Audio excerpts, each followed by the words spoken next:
I've seen some stupid analogies in my time, but seriously, there's this fabric mask sensible. I will try to explain it. If we all are running around naked and someone pees on you, you are wet immediately. Okay. If you're wearing trousers, some of the pee still gets through to you, but not so much. You are so better protected. Okay. But now, if the one peeing at you also wears pants, the pee only remains with him, and you will not get wet. Now, what do you think? Are fabric masks sensible? Okay. Nobody's ever died from piss on their pants, like this supposed thing you got running around. So that's not really useful.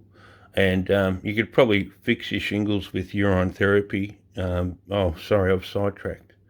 There's a whole long-winded story about all these diseases and shit and so on and so on. But anyway, I wanted to stick to the mask. So I said, did you see Freddie Mercury's bandmates wearing a mask around him?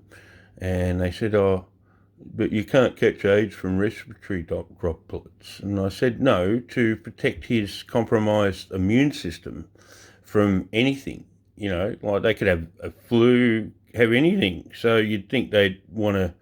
But now in 2020, we're all going to wear masks for something we don't even know exists. And then they asked if somebody has HIV, they better be extra. They said, you're saying that if someone has HIV, they better be extra careful not to get corona. Well, anybody with a compromised immune system should be taking extra precautions to protect themselves. Like I saw this story on the news about this woman saying, my son's got a compromised immune system, and he was on public transport and was so busy, and he sent a text message to his mum and said, if somebody coughs or sneezes on here, I'm gone. And I'm like, really? So she's been sending this kid out on public transport all this time prior to coronavirus, and he never sent a message saying, if somebody coughs or sneezes, he'll be gone.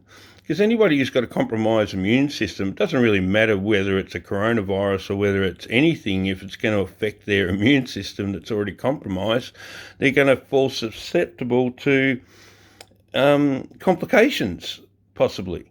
It's like, what? Where's your brain, people? Like, the logistics are crazy. So imagine, you're sitting around a table with somebody and they get a phone call saying, one of their workers has got coronavirus and tested positive. And you ask them, so have you been at work with them? And you go, yeah. They say, yeah. And you go, well, then I've got it. Where does this end? Like the logistics. This thing's having a 3-day break at the moment here in Melbourne, where it's giving you 3 days to get a mask together, compulsorily, mandatorily, and you've got to wear a mask. And it's got 3 days where it's going to just lie dormant and have a snooze. Yeah, I'm wait till 11:59 p.m. on Wednesday night. I'm going to be out and I'm going to be on the attack. Look, watch me go. Rage. Like it's going to be on the rampage. It's like it's been sitting at the border at Queensland. Or on the Murray River there, waiting for you to come across the border and attack you because it knows borders. It's so intelligent. It will only hide deeper near your skull or up in your brain.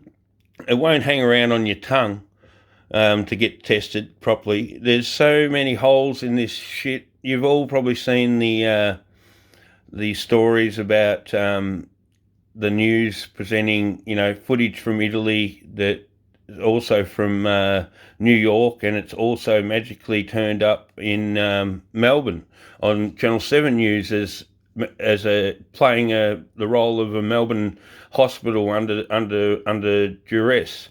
And it's like, really, Channel 7, you've been running around all over Melbourne without a mask, all your presenters and stuff, but nobody could get the camera in to a hospital that's under duress, and you couldn't get that footage. So you had to go and use stock footage of a hospital, like the stock footage of the dummies as well. Like, really? You want us to not question the news while you present us with fake visuals for the story you're presenting?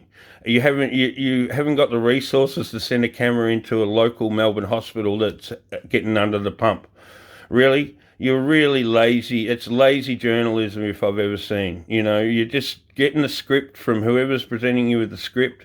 And also, who's advising the chief health officer? Who's his advisor? Because I don't think they're very bright. I wouldn't trust them with me anything, really. Bloody Daniel Andrews couldn't run a brothel in a hotel with security guards, at the end of the day. And I could sit here and ramble all on and on and on, but that's enough for today, isn't it? If I think of some more, I'll send you some more. But thought I'd say hello just before we have to mask up. I've got a few mask options. I'm using toilet paper because apparently there's an abundance of that. So take care.